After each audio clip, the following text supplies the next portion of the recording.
ದಾವಣಗೆರೆ ದಂಗಲ್ ಜೋರಾಗಿಯೇ ನಡೀತಾ ಇದೆ. ಮಳೆಯಲ್ಲಿಯೂ ಕೂಡ ಕೈ ರಣಕಹಳೆಯನ್ನು ಮೊಳಗಿಸಿದೆ. ಕಾಂಗ್ರೆಸ್ ಸಮಾವೇಶದ ವೇಳೆ ಭಾರಿ ವರ್ಷಧಾರೆ ಆಗಿದೆ. ಮಳೆಯಲ್ಲಿನೇ ಭಾಷಣವನ್ನು ಮುಂದುವರಿಸಿದ್ದಾರೆ ಸಿಎಂ ಸಿದ್ದರಾಮಯ್ಯ. ದಾವಣಗೆರೆ ದಂಗಲ್ ದೊಡ್ಡ ಮಟ್ಟದಲ್ಲಿ ನಡೀತಾ ಇದೆ.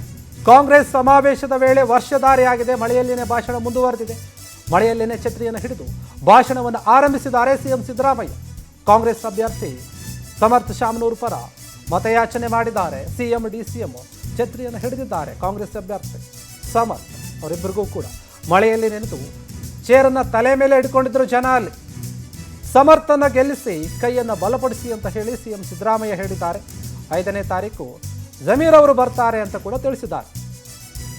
ದಾವಣಗೆರೆ ದಂಗಲ್ನಲ್ಲಿ ಮಳೆಯಲ್ಲಿಯೂ ಕೂಡ ರಣಕಹಳೆಯನ್ನು ಮೊಳಗಿಸಿದೆ ಕೈಯಲ್ಲಿ ಕಾಂಗ್ರೆಸ್ನ ಸಮಾವೇಶ ನಡೀತಾ ಇತ್ತು. ಇದ್ದಕ್ಕಿದ್ದಂತೆ ಜೋರಾಗಿ ಮಳೆ ಬಂದಿದೆ. ಮಳೆ ಬಂದರೂ ಕೂಡ ಸಿಎಂ ಸಿದ್ದರಾಮಯ್ಯ ಭಾಷಣವನ್ನೇನು ನಿಲ್ಲಿಸಿಲ್ಲ. ಛತ್ರಿಯನ್ನು ಹಿಡ್ಕೊಂಡು ಭಾಷಣವನ್ನು ಮಾಡಿದ್ದಾರೆ.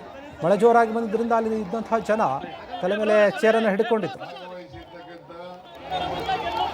ರಾಜ್ಯದ ಶ್ರೀ ಡಿ.ಕೆ. ಶಿವಕುಮಾರ್ ಅವರ ನಮ್ಮ ಅಭ್ಯರ್ಥಿ ತಾವೆಲ್ಲ ಸಹಾಯ ಮಾಡಬೇಕು, ಆಸ್ತಿಗೆ ಮತ ಕೊಡಬೇಕು. ನಮಸ್ಕಾರ. ಕ್ಷೇತ್ರದ ಅಭ್ಯರ್ಥಿ ಸಮರ್ಥ ಅವರು ತಮ್ಮನ್ನು ಮತಯಾಚನೆಗೆ 2 ನಿಮಿಷ ಮಾತಾಡ್ತಾರೆ. ದಯಮಾಡಿ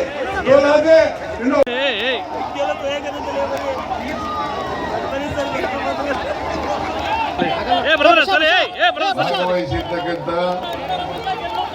ರಾಜ್ಯದ ಶ್ರೀ ಡಿ.ಕೆ. ಶಿವಕುಮಾರ್ ಅವರ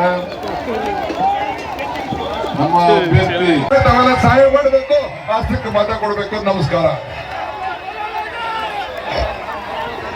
ಕ್ಷೇತ್ರದ ಅಭ್ಯರ್ಥಿ ಸಮರ್ಥ ಅವರು ತಮ್ಮನ್ನು ಮತಯಾಚನೆಗೆ 2 ನಿಮಿಷ ಮಾತಾಡ್ತಾರೆ. ದಯಮಾಡಿ